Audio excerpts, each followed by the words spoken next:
অভিষেকের সবার আগেই তৃণমূলে পদত্যাগের হিড়িক। 10ই মার্চ তিলোত্তমা দেখেছে ঘাসফুলের মেগা ইভেন্ট। ঘোষণা হয়েছে 42 জন প্রার্থীর নাম। শহর দেখেছে রাজনীতিদের ramp walk.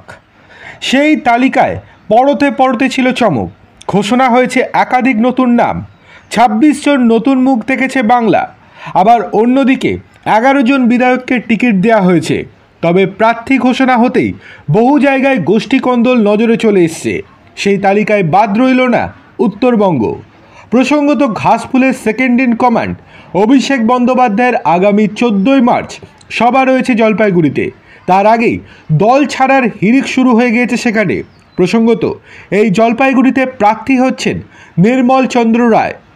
14ই March ময়নাগুড়ির town club ময়দানে নির্বাচনী সভা করতে আসছেন সাংসদ অভিষেক বন্দ্যোপাধ্যায়।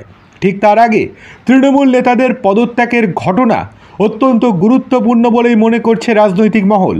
দলীয় নেতৃত্বের বিরুদ্ধে ক্ষোভের কারণেই এই সিদ্ধান্ত বলে জানা গিয়েছে।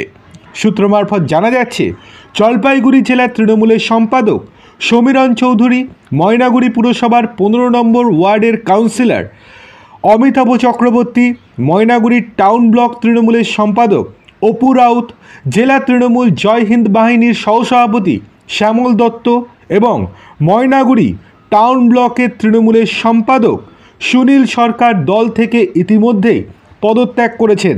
জানা যাচ্ছে আরও লিস্ট বড় হতে পারে এই 2-3 দিনের মধ্যেই। তবে কী কারণে এই পদত্যাগ তা এখনও স্পষ্ট নয় সঠিকভাবে। স্থানীয় সূত্র মারফত জানা যাচ্ছে যে দলের প্রার্থীপদ যাকে প্রার্থী করা হয়েছে তাতে খুশি নয় দলের কেউই।